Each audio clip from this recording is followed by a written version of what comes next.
Hello, ladies and gentlemen. I'm Avery Merriman, joined by Isaac Bassam.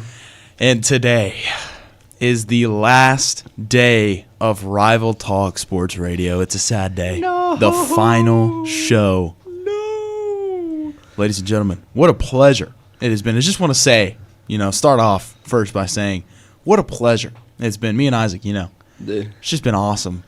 this has been an awesome year for this show. I mean, we've seen unprecedented growth in terms of sports radio for this radio show right here, folks. And I mean, honestly, I cannot thank y'all enough for tuning in and listening. Can't thank my partner, Avery Merriman, enough.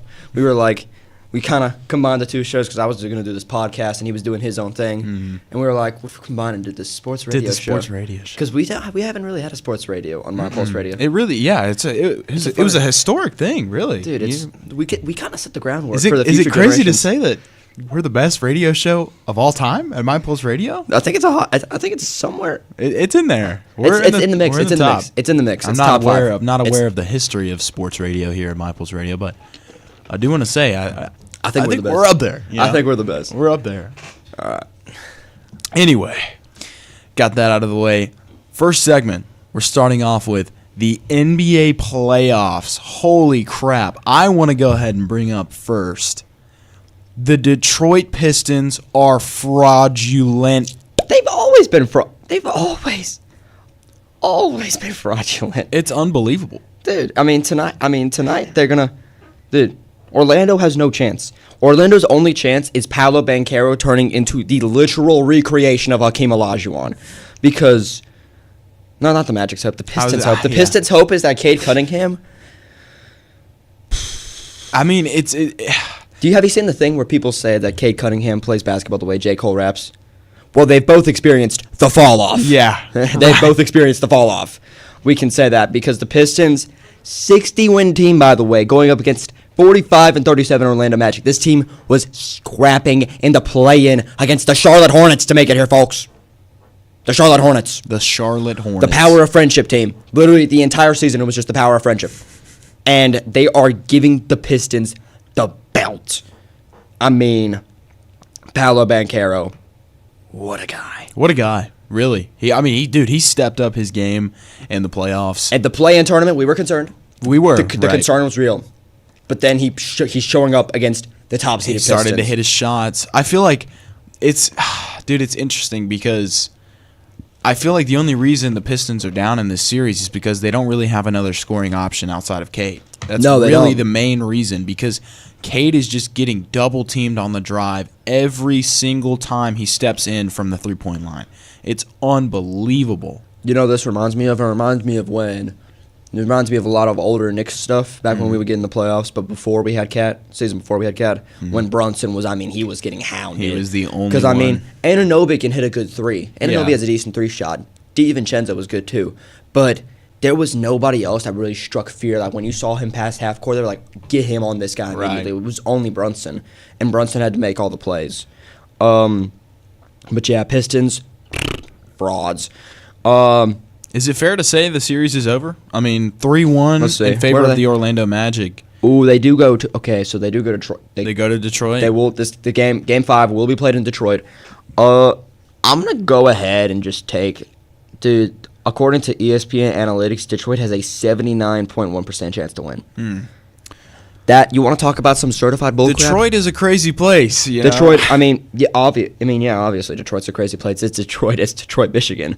But dude, does Jalen Duran strike fear into your heart? Not currently, no. He isn't playing like he should. Dude is he looks like the freaking reincarnation of Ben Wallace, the way he's out there with his ripped muscles and absolutely no scoring.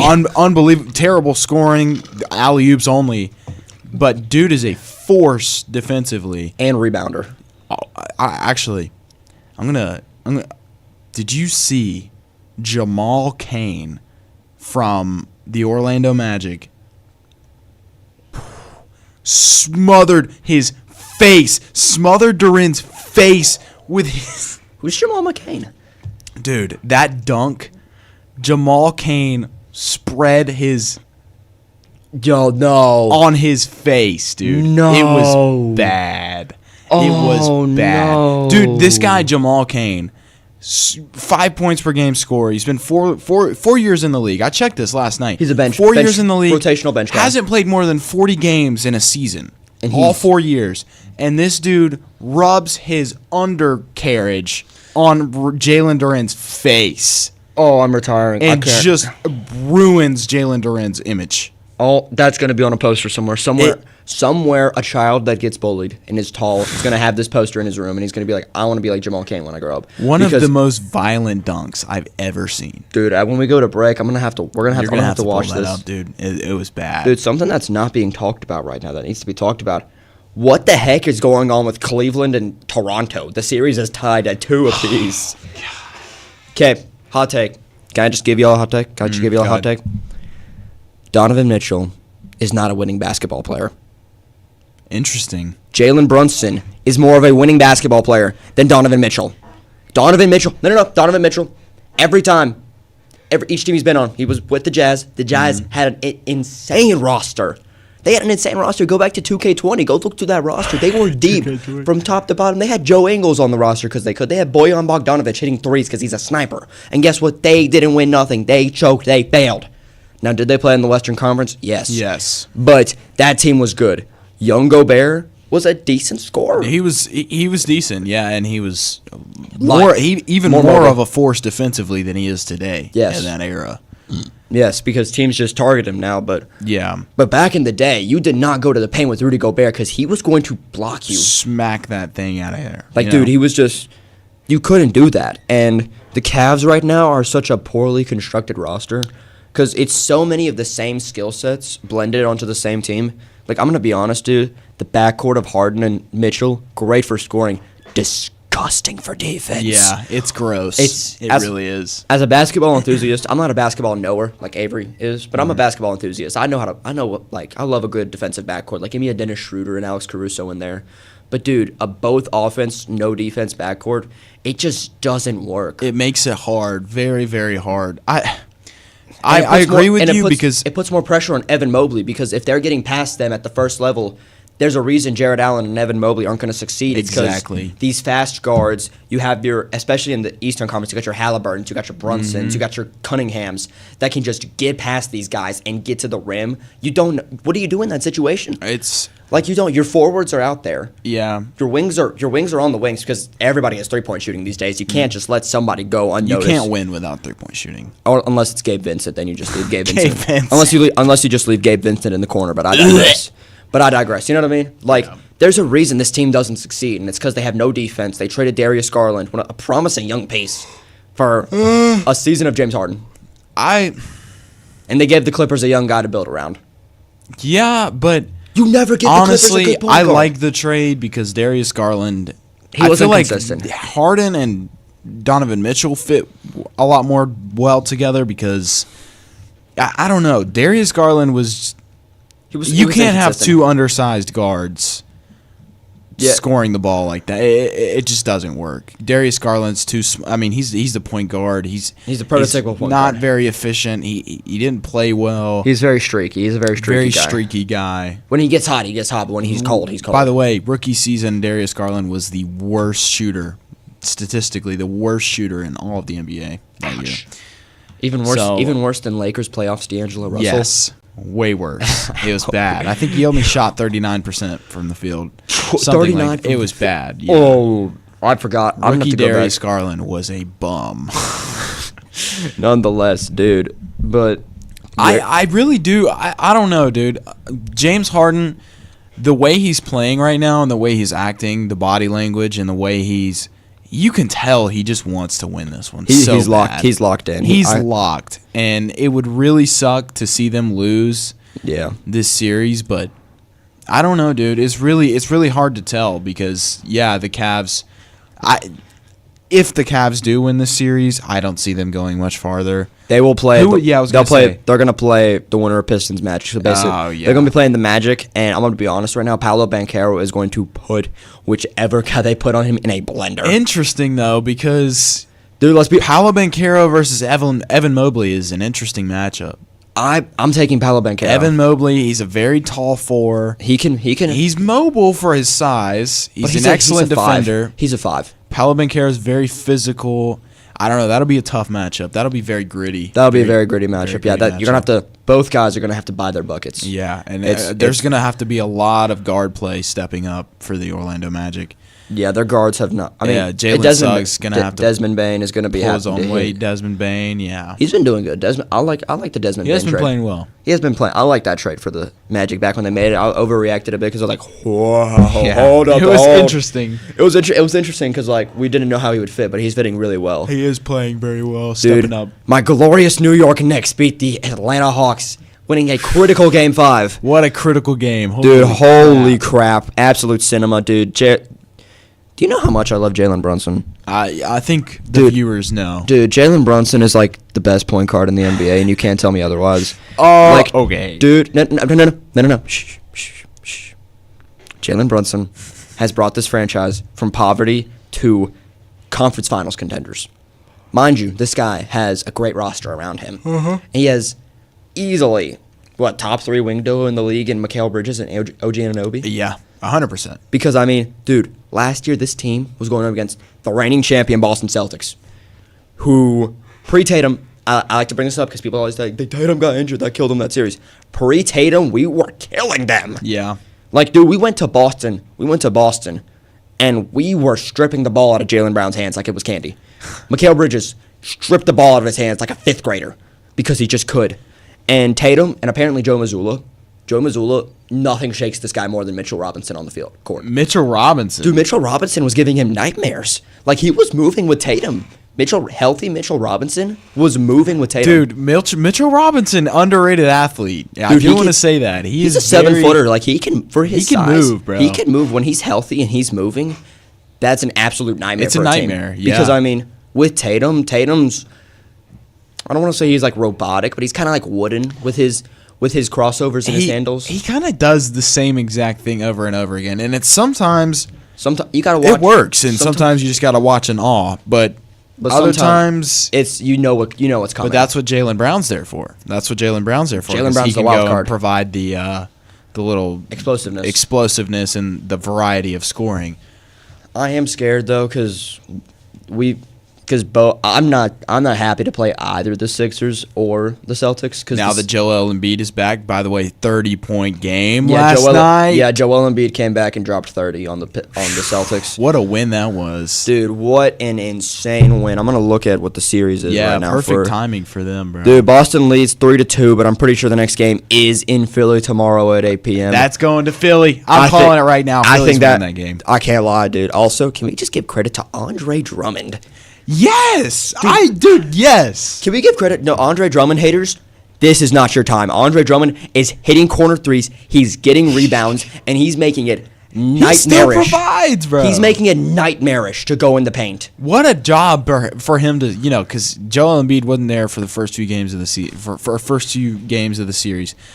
And Andre Drummond stepped up, bro. Yeah, he he stepped has. up and he provided the rebounding. He provided the defensive play. Andre Drummond was playing his heart out. Shout out Andre Drummond, bro. Bro, dude, Andre Drummond, also shout out to the duo of Tyrese Maxey and VJ Edgecombe. Yes. You want to talk about a rookie that has been providing right now?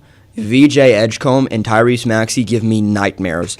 Because if the Knicks go play Jaylen Brown is going to cook us. Jaylen Brown is so locked in. Yeah. He was playing like an MVP. He was in MVP conversations. He was. Yeah, he was top 5 MVP He was MVP voting, conversations. I'm pretty sure. Yeah, top 5 in MVP voting. Now they still have Derek White on the roster, which is, I hate Derek White so much. Why? Because, dude, He's such a nice guy. Dude, he locks up my favorite player every time I see him. His bald, ugly face No, just locking up your favorite guard. Dude, Derek White just locked up your favorite guard. Derek White.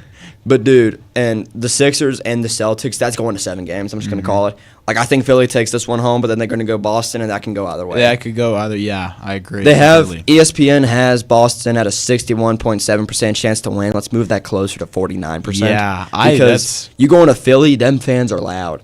They are. They are mad. It's this series out of all of them right now, I would probably say is the most affected by fans and crowd because both Philly and Boston have Are probably some of the horrible. most hardcore, most annoying fans in the entire league. Outside of like a Madison Square Garden. Yeah. Or like a just trying to look here, or like a dude, like a Nuggets, bro. Or like a prime Golden State Warrior. Ooh. Oh my lord! No one could go in. Dude, No one going could to- go in there. Dude, going to Oracle Arena in Game 7, yeah. Back it up. Yeah, get out of here, dude. Hot take. Lakers low-key have one of the easiest paths to the finals. Yeah, They play the 1 seed Thunder, but I'm going to be honest. I'm just going to give this. I don't think the Thunder easily beat the Suns. They cruised past them. But they're now warmed up. The Lakers are locked in. They're taking this Rockets, which, by the way, Rockets massively dysfunctional yeah. on so many levels. It sucks, dude, because I really wanted to see KD back in the finals with a good Rockets team behind him. You I know don't what? know, dude. He might freaking, who knows? I He might don't- leave again. He's gonna leave. That's the Kevin Durant saga. Goes Dude, to a team. if he leaves again, Where's he? that's gonna be so disappointing. Why does he do that? It's so frustrating. Kevin Durant at this point in his career is going to be a ring chaser, and he is never going to live down the fact that he got carried to the finals by Steph Curry. He had Yeah. a perfect roster around him. He got carried to the finals. People are like, okay, well then apply that same argument to Curry. Curry went up against the #1 defense in 2022. His next scoring option was a bum Andrew Wiggins and a bad knee Klay Thompson, and he won that finals by the skin of his teeth. That finals right there Shows why Curry. cements Curry's legacy. Like, Yeah, finals MVP, by the way, too. yeah. So What haters, an- shut up. And a lot of other things that just make me mad too is the Kevin Durant thing, the whole Houston Rockets thing. Buddy just hates Jabari Smith for no reason, dude. Yeah. They ask you to be they traded you here partly so you could be a leader. You're not just some like. They're not going to ask you to be some freelance scorer like they did in Brooklyn or like in Phoenix or like in Golden State. Dude, you're at the point in this career where you either have to be a leader or you have to contribute, and right now you're not doing either. Yeah. Also, Kevin Durant, stop gatekeeping and have a kid already. We need another Kevin Durant in the NBA. Yeah. Maybe he'll have a better. Dude, if maybe he he'll have a wasn't, better- if he actually took care of it, well, actually, no, I don't want him to take care of himself because he plays better when he's without a lineup. When, he plays better, dude. He plays, plays better with the ashy knees and the and the the- splashy hair. splotchy hair, the bald Looks spots. looks like the Strait of Hormuz the way it's just been bombed. Dude, it looks like somebody just took like a B-17 from World War II and just did a bombing dropped a run. few on him. Just carpet bombed him, dude. It's crazy, but I think the Lakers have a legit shot to make the finals. They're handling this. Luka might come back. Luka Magic, If Luka Magic comes back with this roster, and it's over. yeah, it's over. I'm sorry, That'll make a series with OKC a lot bigger of a matchup. A lot Because- bigger. Luka is known to cook up the Western teams. He's known to cook up the Wolves, Yeah. specifically the Clippers, and I think he can cook up the Thunder. Because right now with the Thunder, they won 64 games, obviously, but like, I'm just not a big fan of They're- how they play. You really? No, Lou Dort plays dirty. He does, yeah. And Lou Dort plays dirty. Jalen Williams, he's good, but we know he can get streaky when good defense is played on him. I think they play the Lakers, dude. I think if Kyle Kennard hits a few threes, bro. Kyle Kennard, absolute legend, bro, for this Lakers team. Not hometown, just he's gonna be a legend in Los Angeles. He is. He's never paying for anything again after Yeah. the series. But dude, the Timberwolves, bro. Ayo Dosunmu is ready to cook. Dude, yes. Ayo Dosunmu is going to cook the San Antonio Spurs. Mark I my have words. always liked that guy, dude. I used to 76% watch his from field goal. Yeah. 76% from the field because he can. I used to watch his YouTube videos when he was on the Chicago Bulls, and he would film his day in the lives. They were terrible. I mean, the videos were awful, horrible. Day in the quality. life as a Chicago Bulls player. I wake up, cry for 5 hours, go to practice. It was literally just him and Matas Buzelis joking around. dude. with each other. That's so funny though. It Him and was Monta- awesome. It was funny to watch, but it sucks now to see dude. they're separated now, and Yeah. so sad. Anyway, Ayo Dosunmu is literally so good. If they beat So the Nuggets, the Wolves. Anthony Edwards comes back from that hyperextended knee. They come back because Dante DiVincenzo went down. Yep. There's legit concern that we don't have another guard behind him. Ayo Dosunmu said, "Dante, hold my water bottle real quick. Hold my Gatorade cup real quick. Why? I'm gonna drop 40 on this Nuggets team because I can." And they have a legit shot because I'm gonna be honest. I don't think Stephon Castle is ready for. Really? I don't know, dude. Anthony Edwards and Ayo Dosunmu.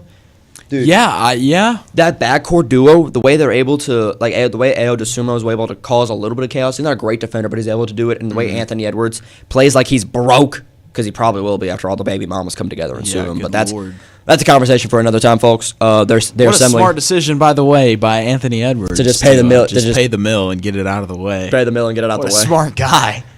Not a smart guy to get the baby in the first place, but smart guy to. Smart guy to do it that way. But yeah, dude, these NBA playoffs are going to be crazy.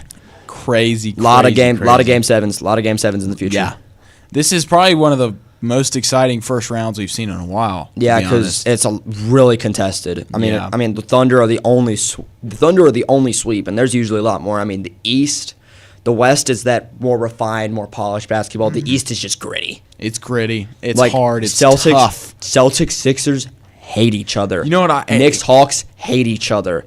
Cavs, Raptors hate each other for some reason. Yeah, I don't I know. don't know why. And then the Pistons, Magic. Magic is just giving the belt as an 8 seed. Dude, I look at the two conferences. I see the Western Conference. It's a nice Wagyu beef steak. It's Cooked to perfection. Hey, it's a country club. It's a country club. It's a experience. country club. It's a country club. You go to the Eastern Conference, it's a bunch of construction workers That's a chewing Waffle on House. beef jerky. You know, That's a Waffle House That's right there. That's a big rough bite of beef jerky over here in the Eastern Conference. Ready to give you the most ethical 30, 12, and 11 from Just Karl gritty, Anthony good Towns. ethical buckets. You didn't have to do the scream at the end. You didn't have to do the scream at the end, bro. Dude, I love it. I love it. Love the Eastern Conference. basketball. Yeah. New York Knicks. Yeah. Madison Square Garden. Madison Square Garden. Dude, if we don't beat the Hawks, I'm gonna crash out. Mike Brown, your lawyer will be contacting me after you receive the threats. After the threats are received, your lawyer will be contacting You me. will be going to court, buddy. I will be Sorry winning to this say. case by the skin of my teeth. By the skin of your teeth. We will be winning this. That's just the way it's going to be. Alrighty, we're going to go straight to commercial. We'll come back and talk about some of our favorite historic teams. I'm going to come and, hit you with some Atlanta Braves talk. Isaac's going to hit you with some Bills talk. We'll be right back, ladies and gentlemen.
And we're back, ladies and gentlemen. I'm You're not Isaac Bassam. I'm Avery Merriman, joined by... The one and only Isaac Bassam. Not Avery So, Merriman. You just heard us talk about some NBA playoff stuff. We're going to hit you with some of our favorite things, just our favorite teams. things in the world. Dude. Right now, the Atlanta Braves are on a roll. Dude, I've been here, dude, at work, dude. There's a bunch of Braves fans there. They've been talking about some Atlanta Braves, some best team right now. Best team in the league right now. Is Acuna playing? Yes, Acuna. I think Kind of. he sprained something the other day, but Again? he hasn't played last. Okay. But Was he he playing has good? been playing, and he's been playing well. Dominic Smith, our new catcher from this past offseason, unbelievable hitter. He's been playing out of his mind. What's he hitting hitting? over 300 right now, I'm pretty Ooh, sure. That's what I see. Yeah. Austin Riley, he's been playing really well. Ozzy Albies just hit a home run to win the game the other night. I heard. I don't know. You can tell me if I'm wrong here, but I heard some discourse about some pitching issues. Yes. Has that been solved? So our closer, Reynaldo Lopez, has not been playing very well. So Ouch. we're moving him from closer. He's going to just be a reliever for now. But our pitching, we've had a lot of injuries. Spencer Strider, I'm pretty sure he's still injured. Ouch. He's our ace pitcher. He's very good, very good. Big loss. Big loss, but he'll be back soon. He should be back. He just had a little, I think it was a hamstring injury Okay. during spring training. But yeah, dude, Atlanta Braves on a roll. What a nice sight to see. Just like After from last season's year, doom and despair. missing the playoffs, injury riddled, no one played. It's so nice to see. It's so nice to be back in the running. Back 21-9, by the way. Wow. Have not lost a series yet. The only undefeated in series team in the Indiana. league right now.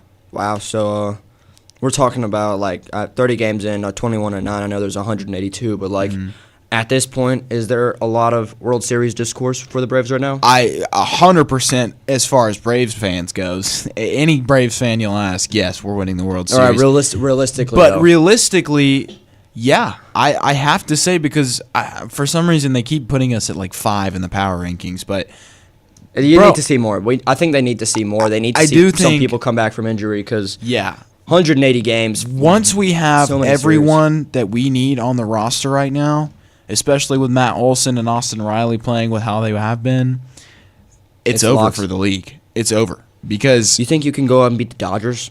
yes, you put us in a series with the Dodgers right now. Yes, we're putting BTA.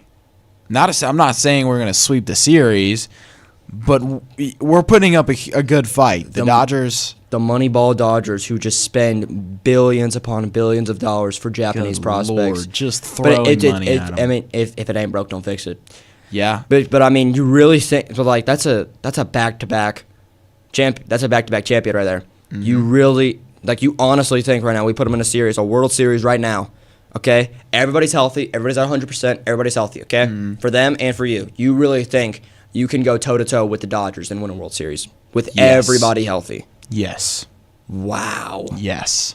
I'm not a baseball guy, and I know the Dodgers are a tall task for anybody. Everyone, yeah. You look at the Dodgers. I'm pretty sure it's a pretty known fact across all sports. The Dodgers, they're the best team. but They were the best team. I Okay, should say. okay, then. Okay. Atlanta Braves World Series 2026 incoming. Boom. So we're just lying out of our faces right now. No. Okay, We are speaking facts. but I don't watch baseball a lot, so this could be an uneducated take. But Freddie Freeman is preparing the belt for the BTA. No. Freddie Freeman. Okay, I want to air this out. Grievance out. I am still so angry. Not at Freddie Freeman though.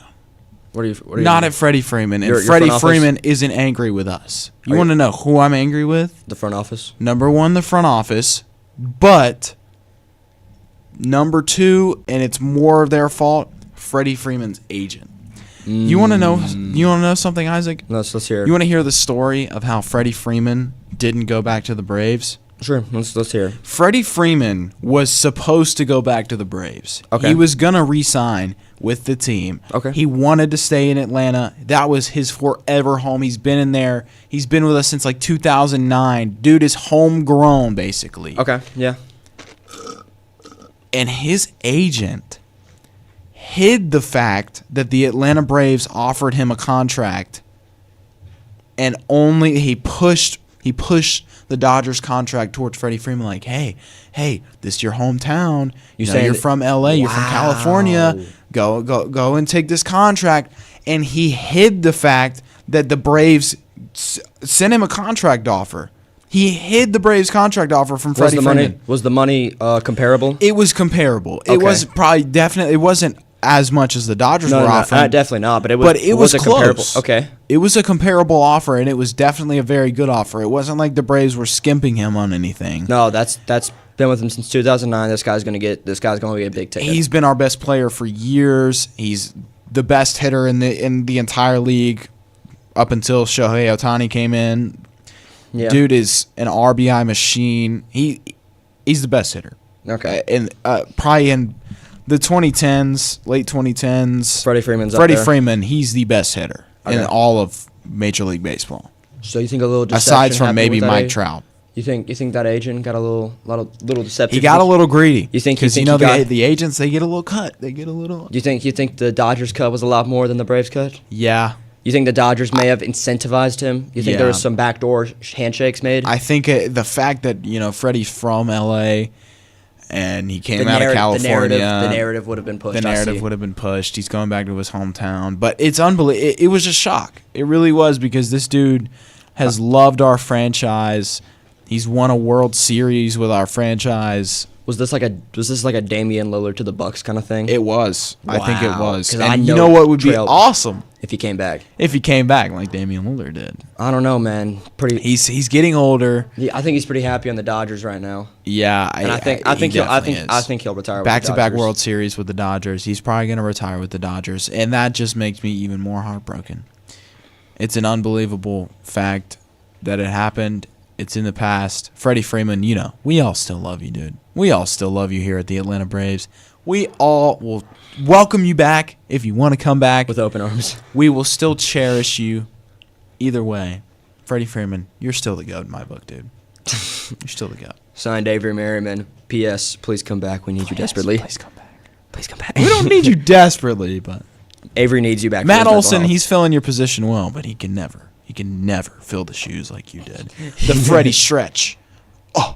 Okay. All right. This is getting a bit strange. No, This is dude, that's his iconic thing. It's the This is- stretch. The way, dude, Freddie is probably the best first baseman in the 2010s.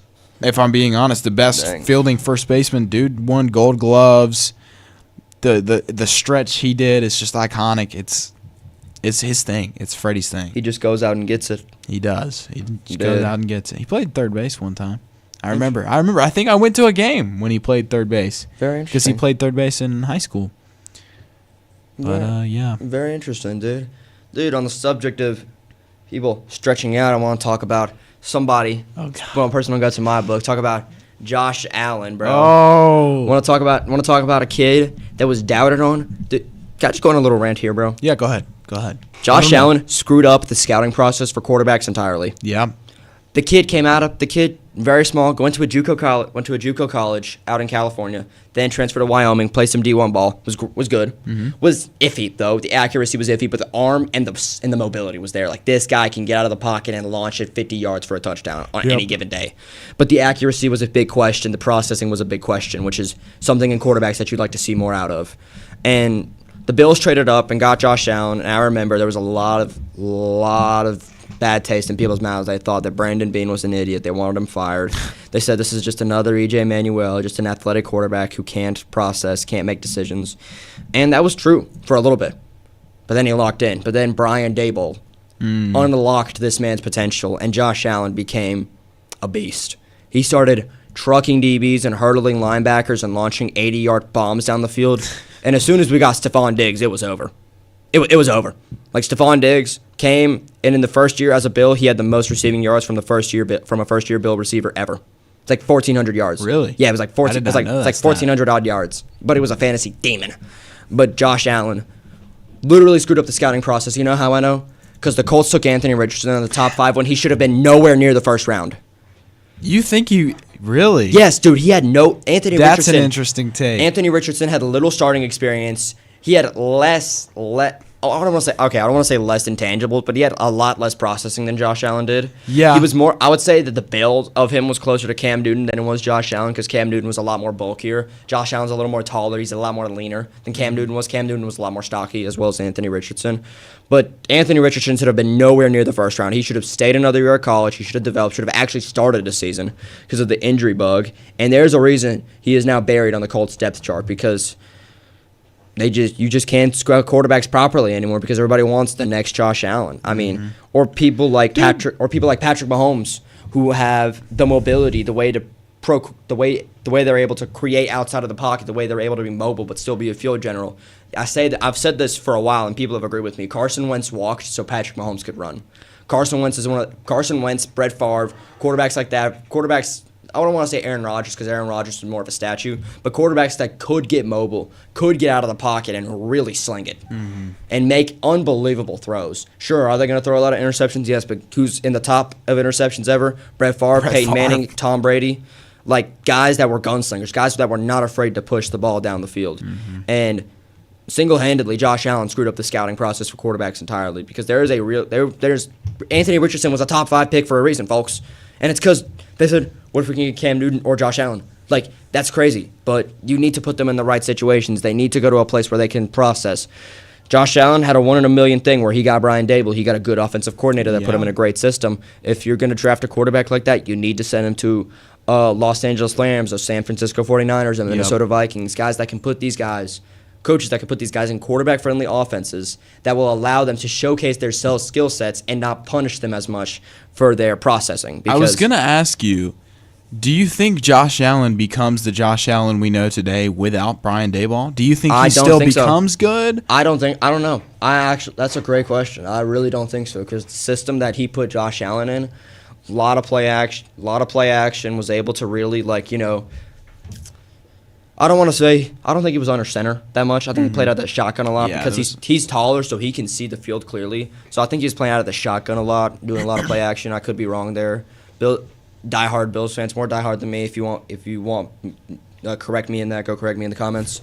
But no, Brian Dable really put him in the perfect scheme, and then Brandon Beane trading for Stephon Diggs. I mean, that's just peak. I mean, you can't get any better than that. And right now, Josh Allen has a lot of weapons at his disposal, and he's in Joe Brady's offense still. Which, by the way, Joe Brady is a head coach. I don't like him as a head coach, but as an offensive coordinator, love him, bro. Dude, Josh Allen, DJ Moore, Khalil Shakir, and now Skylar Bell, UConn receiver, one of the best in the country. We just got him because we can. Really? Skylar Bell, yeah. I don't think I've heard the name. I have high hopes. I haven't heard the name either, but I watched his tape. He can separate like crazy. Like, he is a great route runner, great footwork, good at the catch point too. Like, that kid can be something special. Like, he really is.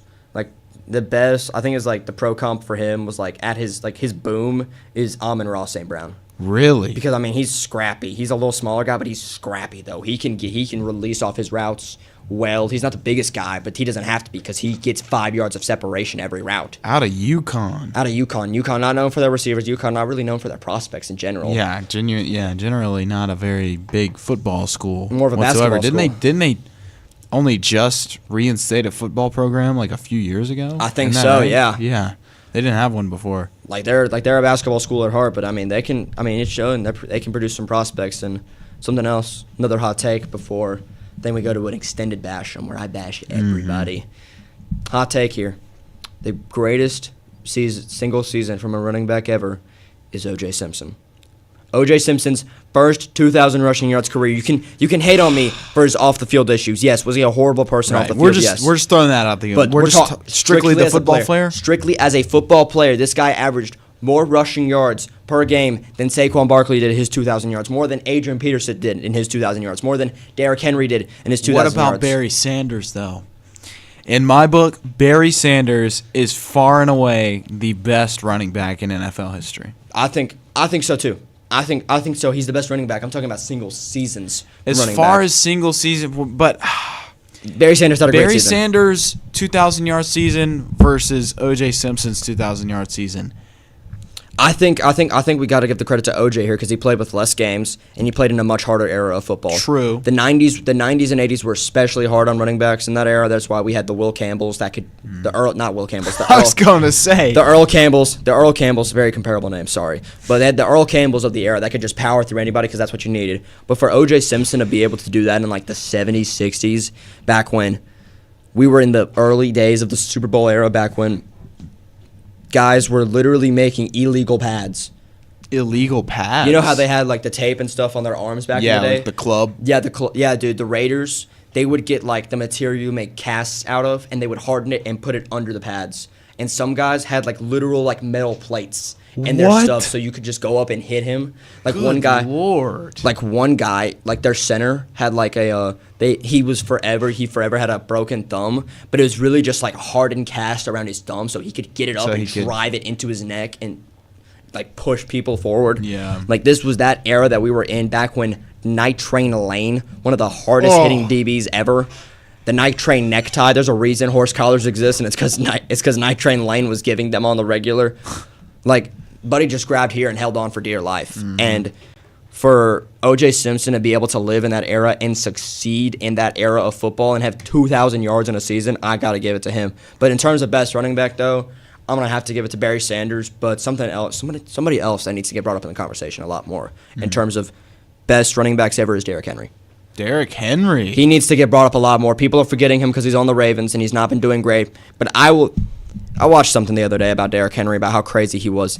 He had it's like 30 or 50 carries in a high school game once. I saw that. And yeah. the interview with Nick Saban that Nick Saban had, because Derrick Henry was struggling in pass protection, and the offensive coordinator was just letting him have it. And Nick Saban was like, "This is our top recruit. Let me go talk to him, squeeze his neck, ask him what's wrong." And he said, and Derrick Henry was like, "Coach, I don't know anything about pass protection. All they did at high school was hand me the ball and say, go. I don't know nothing about no pass protection. Can you please be a little patient with me?" Like, that just shows you how powerful the guy was. He's the greatest high school running back ever. His high school coach should be in jail. His high school coach, no, he shouldn't be in jail. He should be executed. The way he That's child labor. his child. That is child labor. Oh my god. Dude, didn't he have wasn't it He had 13,000 rush. I was going to say he had like- 13,000 rushing yards in a high high school school. And in middle school, they had the Henry rule. Henry rule. Every time the team went up 21 or more points, Derrick Henry had to get taken out of the game. Eighth grade. Eighth grade JV demon right here. That's insane. Dude, you know the coaches at Yulee High School were just licking their lips in anticipation for this guy. Like a dragon hoards his gold, they were going to hoard Dude, Derrick I Henry. bet the recruiting that went on, and that I bet so many schools were offering him. his top three that he decided was like, I watched a video on this last night, so this is why I know so much. It was like the hats on the table were literally Alabama, Georgia, and Tennessee. Like Derrick Henry. Millions of dollars, Millions of dollars. Literally. Yeah. Or like not millions, hundreds of thousands of dollars, and hundreds of thousands of dollars to go play for that school. And dude, at Alabama, he was also a beast too as a freshman. Yeah. Dude, have you seen?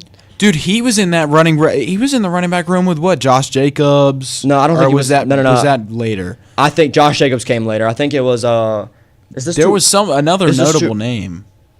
Is this too early to say Mark? I think it might be too early to say Mark Ingram. Mark Ingram? I think Mark Ingram was a lot. Was that might have been right before Derrick Henry? I think that's what we're thinking of. Right before Yeah. Henry, and then Mark Ingram, and then because Derrick Henry was at Alabama. What 2012? Let's see. I'm gonna look up Derrick Henry. College. He would career. have maybe gone in at College team. Let's see. Yeah, because Mark Ingram was in the NFL by that time. He was from 2013 to 2015. Yeah. And 2015. Yeah. What? In 2015, the year he won the Heisman, he rushed for 2,219 yards and 28 touchdowns. Good Lord. Yeah, dude. Or high school. I think of it like this. Imagine you spent your entire day. You missed your alarm. Your mom yells at you. You wake up. You got to go through all this. You got to go through all this like pain. Like, you got struggling to get to school. You're late. Your teacher yells at you for being late. You take a pre-cal test. You definitely failed. You get to lunch only to find out your girl is cheating on you with the starting power forward of the basketball team. Oh God. And then you can't even go home and play video games or do anything to like cope with all of that. You failed your pre-cal test. You definitely failed your history test because why'd you study for history? Right. And then you go home and you can't even go home. Actually, you got to get your pads on because you're the starting Mike. You have to tackle Derrick Henry. Oh my, dude! I'd run away from home. I'd leave. I'd move. You'd move. You would move. If all that happened in one day, dude, that's jail worthy. I would literally commit a crime, so I would have to go to jail before I faced Derrick Henry after all that. Like Georgia speeding in a school zone. Yeah. Georgia player speeding in a school zone. I'd purposely go 40 this guy over. would commit GTA 5 crimes in real life before he had to go play Derrick Henry after that day that he had. Yes. Like, dude, that's such a bad Friday. Like, dude, Fridays are the worst day now. You love Monday because you love Sunday and Monday. Tuesday it's hidden. Wednesday it's getting real. Thursday you're just not there anymore. And Friday comes and you're just like it's just a black hole in your brain. No, at Friday you're just empty. You're empty. You're an empty vessel waiting for Derrick. You're just bone and meat. You are a delicate vase. Derrick Henry is waiting to push over like a bull in a china shop. You're a traffic cone. No, you're not even a traffic cone. People avoid traffic cones. Derrick Henry's gonna run. Derrick Henry runs through them. Derrick Henry runs through traffic cones. What are we talking about here? You're like a school zone sign for a Georgia football player. No, you're a speed limit sign in general for a school zone. A speed limit sign in general for a Georgia player. You're just running straight through it. 45. Officer, you can clearly see it. You can clearly see that says 75. You're wrong. It's 25. It's a school zone. Like, that is the week that you have playing Derrick Henry. That's Derrick Henry for you. And I think he needs to get put in the conversation of greatest running backs of all time. It is true. Now that you say it, I think he needs to get put in top 10, even top 5 conversations. Despite the fact that he's never won a Super Bowl, just because of how dominant he is. Yeah. On so many levels. He should soon. He should, definitely. Ravens next year, dark horse. No, Josh Allen's better than Lamar Jackson. Derrick Henry, go to the Bills. How about that? No, we got James. We got James Cook. What did you just say? We have James Cook. We literally have Dalvin Cook on the team. That's like a Colin Cowherd level. Hey, Ben Simmons. All right, wait. No, Hey, sorry. Hey, I said it wrong. Let me restart. Hey, LeBron. We're good, man. We have Ben Simmons. That's you right now. What do you mean that's me? Hey, Derrick Henry. We're good. We got James Cook. Dude, what are you talking about? What do you mean? What am I talking about? James Cook versus James Cook. James Cook is a top 5 running back in the NFL. He was the NFL's leading rusher. He is a literal reincarnation. You don't even know who You don't even remember Dalvin Cook's prime, do you?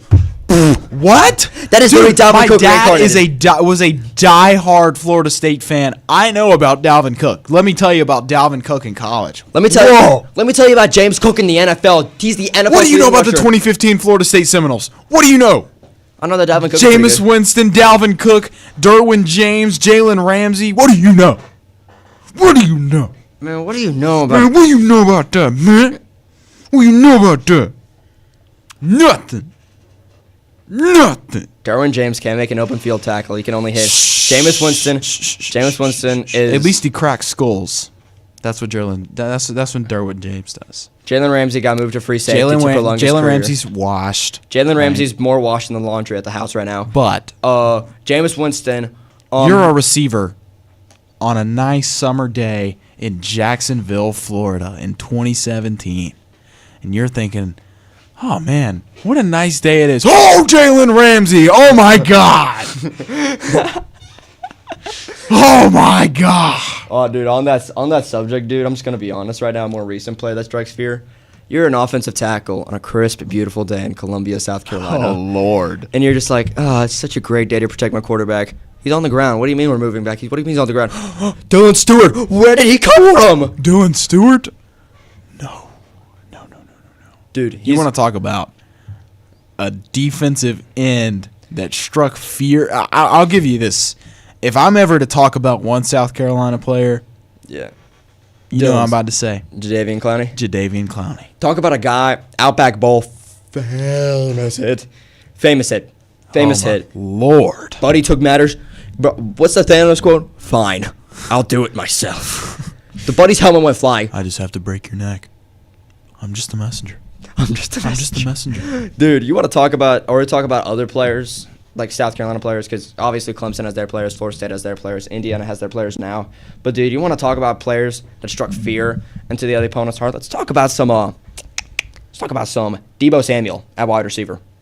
Let's talk about a guy that could do it all for the 49ers and who did it all in college. Let's talk about a guy who was drafted over Patrick Surtain, and it's not even considered a reach at this point. Let's talk about J.C. Horn.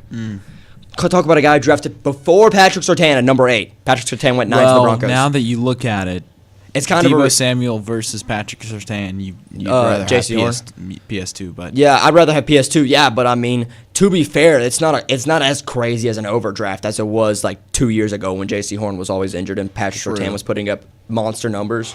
True. Like, dude, talk about guys that struck fear into the opponent's hearts. Dude, Reggie Bush.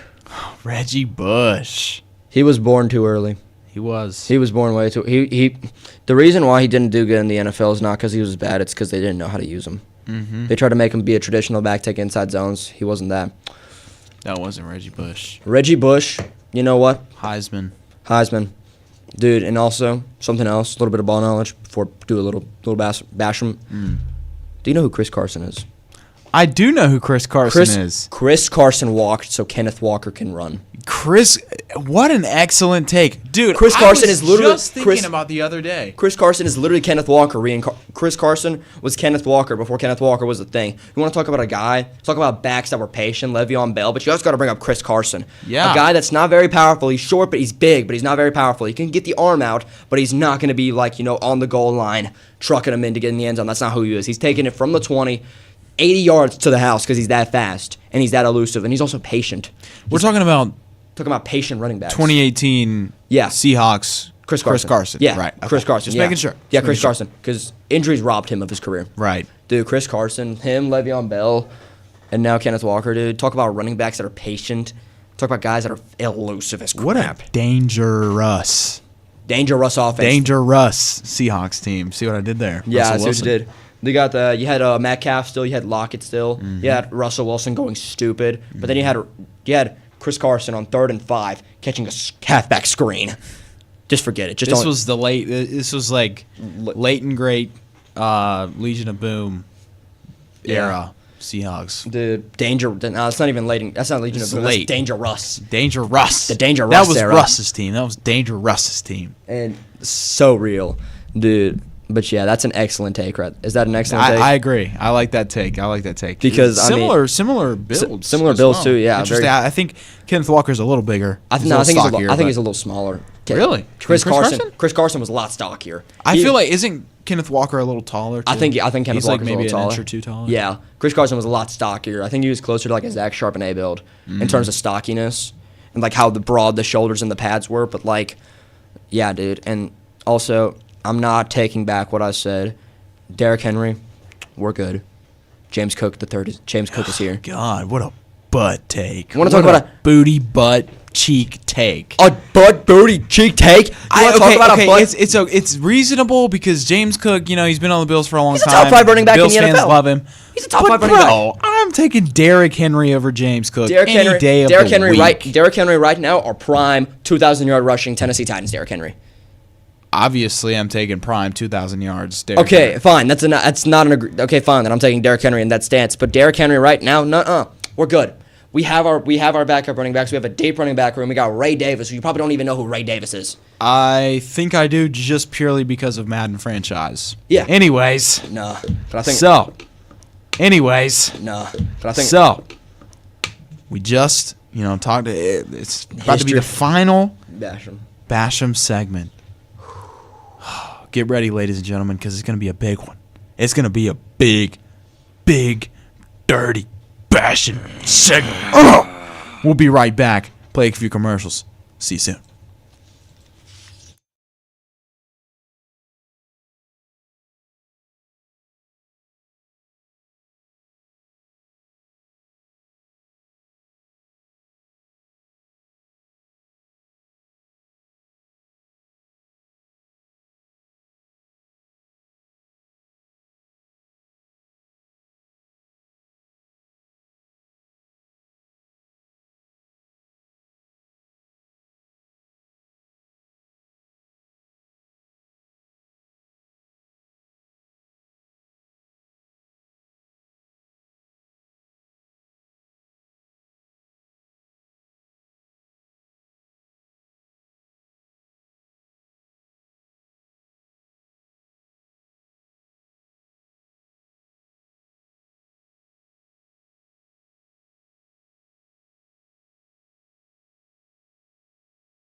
Hello, ladies and gentlemen.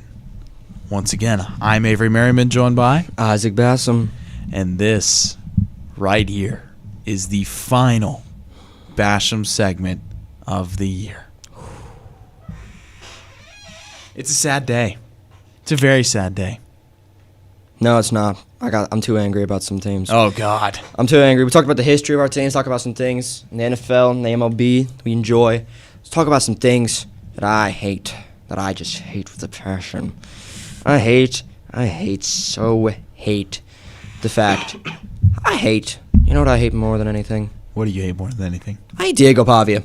Oh, Lord. Diego Pavia, you are 5'9". This water bottle provides more value to the Baltimore Ravens than you do. Not the water How are you bottle. out? Now, how are you out clubbing? No. You cannot whine about being a Heisman finalist and being undrafted. Dude, there's a reason these teams didn't draft you. You have a bad attitude. You're really not that good. Let's just be honest here. Your team just went on a hot streak because of the team around you. It's not you. It's the team around you. There's a reason. You went undrafted, all right? There's a reason your draft party, none of those hats got picked up because you're a bad football player. You can't do anything. You can't see over the line, gosh dang it. Like, you're just, I'm like 5'10", 5'9". I'm basically the same height as you. And you're out clubbing. You're out partying. You're Johnny Manziel, but at least Johnny Manziel was a little likable. At least he was actually good at football. Yeah. There's a reason he was a first-round pick. Even though he slid, he was a first-round pick, and there's a reason you're an undrafted guy. Because we know people like you. You're awful at football. You're an awful human being. And when I go to search up your name on Google, it's not even Diego Pavia's stats. It's Diego Pavia mom. Your only talking point is your mother. Your only talking point is your mother. Which is kind of crazy because you're pimping out your mother for Google searches right now, which is kind of bad. And the Ravens made a huge mistake in offering you a contract or even inviting you to the mini camp. You should have been picking up a hat for Taco Bell, McDonald's, or a Chevy dealership. No, you know what? Diego Pavia would drive a GMC. A GMC? He would drive a GMC. I or see Chevy. him driving a Subaru. No, that doesn't stroke his ego enough. He needs Oh, something to stroke his ego. right. That doesn't stroke his ego enough. You know what I see him driving? Let's see it. I see him driving a crappy old Maserati. An old fake luxury vehicle that just breaks down every 2 weeks. I don't know. 2010s. I think that's a good choice, but I think he wants to lift a truck. I think he's Oh, he is in Tennessee. I He is in forgot. Tennessee. He's in Vandy. dude. I think he'd The be lifted driving truck country. I think he'll be driving a lifted GMC with a small Carolina squad and the most ugly spacers you've ever seen. And a giant sub that just bursts the eardrums of everyone around him. In a 10-mile radius, you're hearing this truck go by. Oh, and guess what? He also did. He also What? straight piped it. He straight piped his yeah. He would straight pipe a GMC just for the love of the game. Just for the love of the game. Like, there's a reason quarterbacks like you are so bad in the NFL is because you're just a bad person. And honestly, you know, you can go clubbing for all I care. You know, I don't care about the fact that you club. I care about the fact that you think you're good at football. Because you're not. You're not a good football player. You're not even a bad football player. You're a football player. You're just another name in the long list of people that have come before you that are like you. Okay, we have the Ryan Leafs, we have the Johnny Manziels, we have the Jamarcus Russells, and then we have you. And you're just another name among those lists. And I really, really hope one day you get to go on a podcast and be like Jamarcus Russell and say, I know, boss, I'm going to go hit somebody. You would genuinely get stuffed in a washing machine. and the washing machine would turn on, and you would get washed around. Just like how your career's been. Mm-hmm. And something else that I just despise right now, is the fact that Joe Shane of the New York Giants, the same guy that let Saquon go and offered Daniel Jones a $160 million contract, the same guy that drafted Arvell Reese in the top 5 for no reason. You don't need a freaking edge. You don't need an edge. You need another receiver to complement Malik Neighbors. You need... Gosh, diddly darn it, you need somebody else in the defense not named Arvell Reese. You need an off-ball linebacker, for crying out loud. Bobby Okereke is gone. You need offensive line as well. Yeah, but you didn't need Francis Moaga, though. Francis Moaga, people are saying he's the next Evan Neal because of his back problems. Which is kind of crazy to say because Fano went at number 9, and I think they wanted Fano. Yeah. But I hope Francis Moaga has a better career because I'm not a big Utah guy, even though Dalton Kincaid, great Utah player. Cole Bishop, great Utah player. But people are talking about Spencer Fano like he's the best offensive lineman prospect ever. Shut up. He's not. Quentin Nelson was a better prospect than Spencer Fano. I don't want to hear it. Zach Martin was a better prospect. Martin. Easily. Quentin Nelson was a better interior offensive lineman prospect than freaking Spencer Fano, the Mormon. I don't want to hear nothing, okay? Jeez, bro. Oh, my gosh. And then Joe Shane just gifted the Cowboys Caleb Downs. The one thing they needed was DB. They needed the DB and they needed a linebacker, and guess what they got? They got the best DB in the draft. Yep. Like, here, Joe Shane, you know what? Here you guys go. You can just There you have go. you can just have Caleb Downs. Just you can have take you can have literally the next coming of Kyle Hamilton. Joe Shane, you are an idiot. You have been saved by the fact that Saquon Barkley was just so freaking good. It was such an overdraft, but he was just so freaking good that you just couldn't resist it. You and Brian Dable took Jackson Darl, which was smart. You are incompetent on so many levels. You have mismanaged the careers of Malik Neighbors and probably Cam Scatterby with all the concussions he's about to get in his NFL career. Yeah. Simply put, Joe Shane, I'm going to enjoy the day you have the cardboard box with your belongings after you get fired. Don't let the door hit you on the way out. You have ruined that franchise. You have ruined it with your bad draft picks, bad contract offers, and poor team management, and even worse head coach decisions. Like, good night. Yeah. John Harbaugh better fix this team, because if he does, then I'm going to personally drive up there and show him my Madden Giants rebuild, and I'm going to be like, just hire me, and I will get this team right. He will. I believe in John Harbaugh. I believe in John Harbaugh, too. He will instill a good culture in that. I believe that we will win. I believe that we will win. I believe that we will win. I believe that we will win. I believe that we will win. No, but Joe Shane, you are incompetent at best. And the only person that's more incompetent than you is the last one I'm gonna let off on is I can't think of the name, but it was the GM that John Gruden had up in Las Vegas. Same guys that have drafted Tyree Wilson, Jamarcus Russell, Henry Ruggs III, all in the first round. Tyree Wilson just got traded to the Saints, by the way, for like a seventh round pick, former top 5 pick, by the way. Because this team is so bad on so many levels. And the Raiders and John Gruden, the only reason you had that Bucs Super Bowl is because you were gifted by it. That should have been, I'm trying to think of the name. Tony Dungy. That should have been Tony Dungy's Super Bowl team. But they want to change, and they got you. And you didn't change nothing. You just inherited that. You are a bad head coach, and apparently you're a racist and sexist too. What? You didn't see the emails him and Oh, you're talking about John Gruden. John Gruden, yeah. Oh, John yeah. Gruden. Not John Madden. John Gruden. Dude, Shut up. I want to take a second and say, yeah, it was a bad thing to say in an email, and it was a bad thing to say. Gruden knows that. But was it really fireable? The Raiders already have bad PR as is. Yeah. The Raiders already had bad PR as is. Their fans hated and them. it was during a time where there was a lot of political change happening in the NFL politically and stuff like that. But like, geez, bro, John Gruden don't know how to keep a team together. Dude, it sucks. You overdrafted everybody, dude. You ruined countless careers. And his draft decisions were really questionable, though.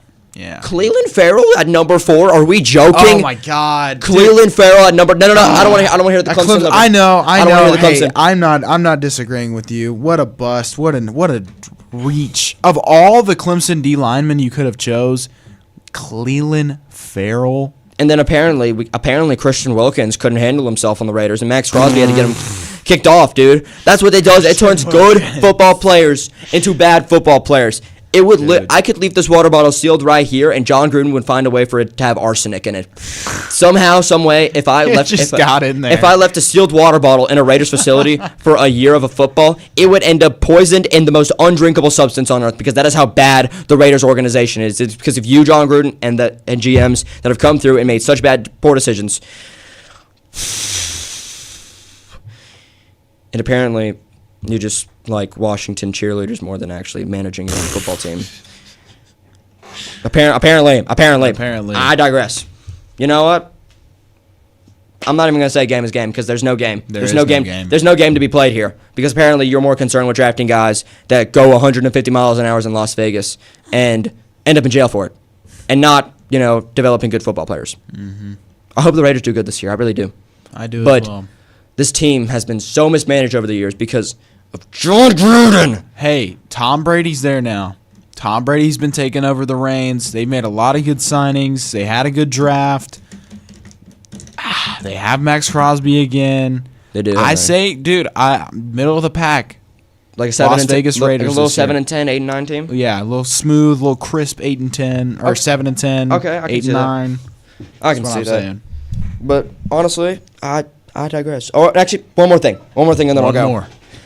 I'm gonna be bashing the owners of the Buffalo Bills here. Oh, okay? Lord. Okay. So first of all, you fired Sean McDermott. Change was necessary, yes, but it should have been changed to the defensive coordinator who has Tre'Davious White in cover 0 for no freaking reason. Against Cortland Sutton, mind you. Cortland freaking Sutton, we got Tre'Davious White in cover 0. Oh my gosh. It was pass interference. You know what? It was pass interference. And something else that needs to be discussed is the whole Brandon Cooks. It was a catch or it was an interception. We shouldn't have been in a situation Shouldn't where have that was even. controversial, okay? Right. We should have won that game. But no, Bobby Babbitt is the worst defensive coordinator I've ever seen in my life. And I swear, if I see Matt Milano in another zone, drop back into zone one more time, oh my gosh, I'm going to lose my marbles. And then the owners just let it happen, and then they fired Sean McDermott, and then they said Keon Coleman was Sean's decision and not Brandon Beane's decision, when I know darn well it was not Brandon Beane making those trade calls. It was you, Brandon Beane. You try to get cute and creative, and you saved yourself this draft by drafting all the good football players that we needed. You saved yourself. But trading out of the first round 3 times left me with a lost voice the next morning because of how much I was yelling at my phone, seeing the Texans are now on the clock, the 49ers are now on the clock, instead of the Bills. Oh my gosh. And then you mismanage Keon Coleman. You throw him under the bus because at Florida, he was a slot receiver. He was a jumbo slot. He would beat out linebackers. He didn't beat out DBs. He was only on the outside in the red zone because you don't have to beat the cornerback 50 yards on the field. You only got to beat him like 15 or 10. Yeah. Okay? That's not what I'm asking for here. You mismanaged Keon Coleman. You let Sean McDermott take the fall so that way Brandon Beane could get promoted. I know there was an evil, greedy bargain done for Brandon Beane to keep his job because this is the same guy that has drafted Kyer Elam in the first round. And honestly, you know what? I'm not even mad at the trade downs anymore because he probably would have drafted another Kyer Elam in the first round. Dude, oh my gosh, dude. And then the team is it just has uninspiring football players right now. Brandon Beane has assembled a team of uninspiring football players outside of Josh Allen, James Cook, and DJ Moore because Ed Oliver keeps getting injured. And we're switching the scheme this year, which will hopefully allow Greg Rousseau to cement himself as a top 10 edge. Mm-hmm. He should be, but he's not because the defense is just so bad every year for no reason. Yeah. Even though we have decent DBs, even though the fact that on paper we have a decent team, but we just never accomplish it. You know why? It's because our defensive coordinators are more concerned with running man coverage against the Denver Broncos than actually, winning a football game. And freaking Bo Nix was dotting us up. Bo Nix of all people. Bo freaking Nix. Oh my gosh, I hate my team so much. Josh Allen's career better not be wasted because if it is, I'm going to personally drive up to Buffalo, New York, and I'm going to tie a weight around Brandon Beane and the owners, and they're getting tossed off Niagara Falls. Oh my god. That might be too much, but we're going mob style with this. We're going New York mob style, and you're getting concrete shoes, and you're going on the bottom of Niagara Falls. Because I will personally run this organization if I have to. Because the decisions that have been made at the top level of this office has been undeniably so freaking bad for no reason. Just take the good football player when you can. Don't get cute and trade down. Just take a good football player for crying out loud. Oh my gosh. And then we let the Dolphins get Jacob Rodriguez for no reason. The best linebacker in the draft just went to the Dolphins, our division rival. We let the Patriots have a good football team again. I thought the agreement in the AFC East was to not let the Patriots get a franchise quarterback again. And the Jets aren't going to help any either because they just drafted a bunch of guys they didn't need. Y'all needed a freaking another wide receiver, but you draft Kenyon Sadiq after you get Mason Taylor. Like, dude. There was an agreement not to have the Patriots, to have another good team, another good quarterback, and guess what? We let him get Drake May. And Drake May's not even that good. Seahawks exposed him. He's not a top 10 quarterback. I'd argue he's a top 15 quarterback because he's not good, okay? Highest completion percentage in the NFL. He was playing bad teams. He was in a quarterback-friendly offense. Horrible schedule. Horrible schedule. Worst schedule in the NFL. Oh, my gosh. He played the Jets twice a year, too, so I digress with that. And the Dolphins twice a year. I know the Bills do too, but the Bills had a much harder schedule. Dude, we played the freaking Texans.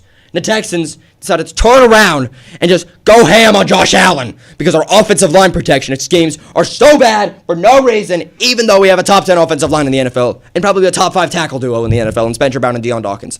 This team is so mismanaged on so many levels, and this front office has me wanting to burn down the entirety of upstate Western New York. Gosh, dude, Dude, the tears I've cried over this team are enough to fill Niagara Falls twice over.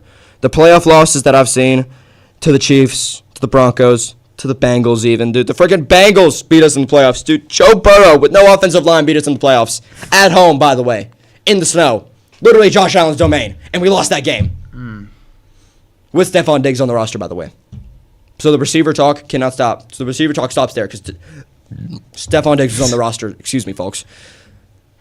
This front office has mismanaged this team so badly. And I will personally burn down the western upstate of New York if I have to, in order to like get change across the Buffalo Bills in order for us to win a Super Bowl.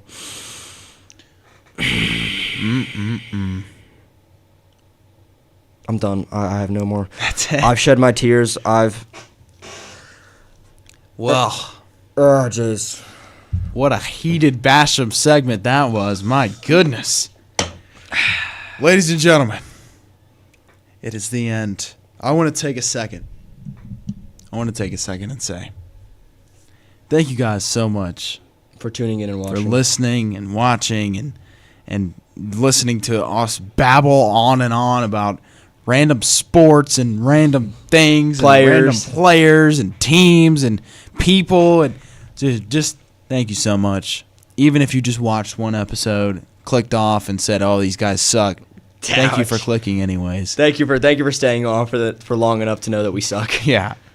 And I also want to give huge thanks to Mr. Boone out there as well for giving us the opportunity To run the come sports on show. here and run the sports show. And Dude, really monumental, dude. I really hope that next year they take off with another sports show like Yeah. this and just have a good sports talk show because, I mean, I think we set a good foundation we down. did. We really did. Dude, I think- Rival Talk 2.0 might be a thing next year. You Dude, never know. If I I think- click back on and I see- the Mind Pulse Radio Yeah, YouTube channel and I see Rival Talk 2.0, I'm going to be happy.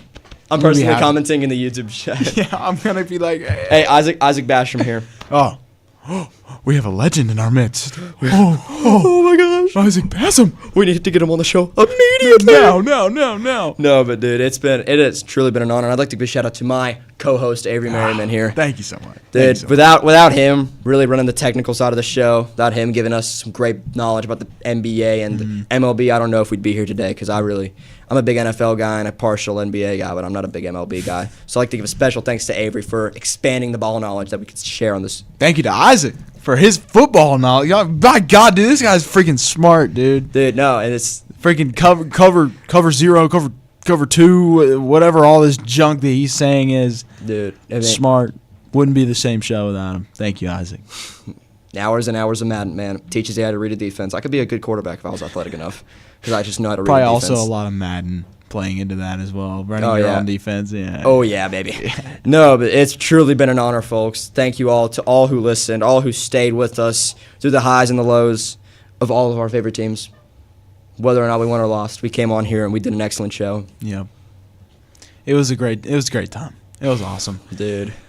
Well, without further ado, for the last time, I'm Avery Merriman.